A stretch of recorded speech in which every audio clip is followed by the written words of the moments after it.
If you talked for a second about why somebody who has a 1% interest rate savings account in Citibank in the United States might not be interested in an 8% Guiza account with Bank Populaire here. Why doesn't that money move from the U.S. to Rwanda so people can sort of arbitrage that spread? Yeah. People here might want to know about that. They even have relatives in the U.S., diaspora funds that are outside the country that on one level you could say would be much more attractive if parked here. But there might be a downside that you'd want to talk about. Yeah. You know, why are people giving money to the U.S. government and expecting 2.5%? They think the economy's not going to do well, so they think there's more risk. Yeah, the equity market could double, but it could go down 50%.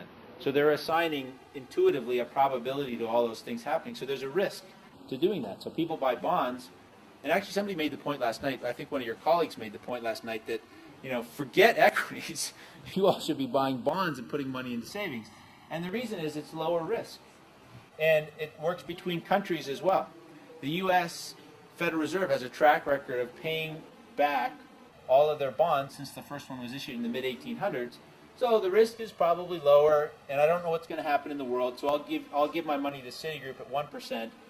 They are getting it, they're borrowing from the U.S. government a little bit higher, or a little bit less than that. Actually, they borrow at 0 right now. But anyway, I'll get it back from Citigroup at 1% rather than putting it on deposit in Kigali. A practical example of that is Iceland, small country. We had a broker.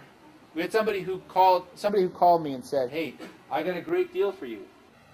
You should buy Iceland bonds because if you put your money on deposit in Iceland, you're going to get 14%. And at the time, the deposit rate in the U.S. was probably 2. So he's like, "Why would you ever put money in the U.S.?" And you're familiar with the phrase, "There ain't no such thing as a free lunch," right? They're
which is, again, as I mentioned, it's melted sand that somebody's going to make into a solar panel.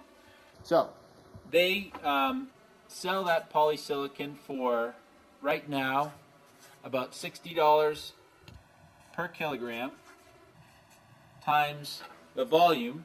And when you're doing a financial forecast, it may seem like, well, how do you know these things? If you read a company's website, if you go to, I don't know if it's Daco Silicon or Daco Industries, which is, I'll use round numbers. So we'll call it 4,000 tons of polysilicon, which is also 4 million kilograms of polysilicon next year. So our revenue forecast is done. It's 240 million. Not very difficult. As you build a model and you use a spreadsheet, you simply add years. This is that 4,000 ton or 4 million kilogram volume forecast is for 2011. So I'm just using one particular year. And once you learn how to do it, you can repeat this process as many times as you like. People make a cottage industry out of just figuring out how to do financial forecast. Equals your cost of sales. It's just that simple. So for DACO in 2011, we know the volume is 4,000 or 4 million. Right, I'm wrong. 4 million. I'd lose a grade. 4 million, and the cost you can of producing polysilicon for this particular company is right now it is $35 per kilogram. So your cost is 4 times 35, which equals 140 million. You should never do mental math. So 4 million pounds times 35 kilograms is $140 million. So their gross profit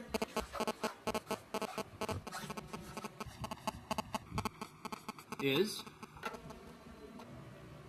100 million.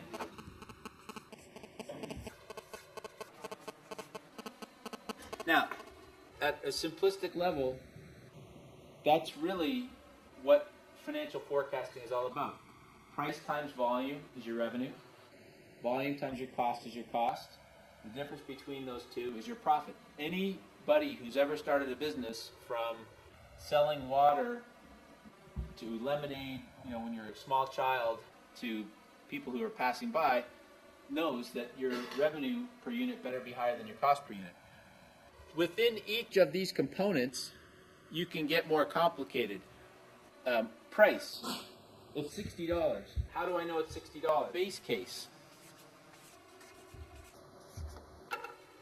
What you can also do is say, you know what?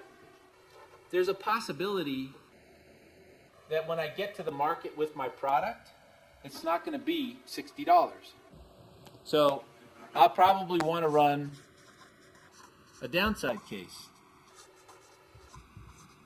where maybe I change the price to $45. Why would I run a downside case? Cases. The other thing to think about in a downside case is, what's the cost to make the product for some of these other people? So if it turns out that half of the people in the world can't make polysilicon for less than $45, that's probably a reasonable downside case. So these are some of the nuances you'll start to think about. But the basic idea is you want to reduce the risk of your investment by taking into account more than just your base case. Now there can also be an upside case. Actually, as it turns out, right now, DACO is signing contracts for $80 a kilogram because people who make solar panels and growth investors are very optimistic people. They always assume things are going to grow until something bad happens and then everything crashes and burns. But right now, people think solar panel demand's up 100% in 2010, 100% in 2000. That's the case or not, to be honest. But I do know that they're signing contracts for $80. So I would go back through this exercise with different prices and end up with different gross profit numbers. Now, the gross profit is not where you have to stop, because I have other expenses. I have to pay my administrators, I have to pay my salespeople, I have other expenses. So let's say that in this case we had 170, 140, 100 million dollar gross profit. I have other expenses, admin, let's call them, maybe research, R&D. Research is critically important. So let's say that that's $10 million. So I'm left with 90 million. And again, this is just one particular year we're looking at, one scenario. So I know from talking to the company, how do you find that out? You call the company. And you'd be surprised what people will tell you.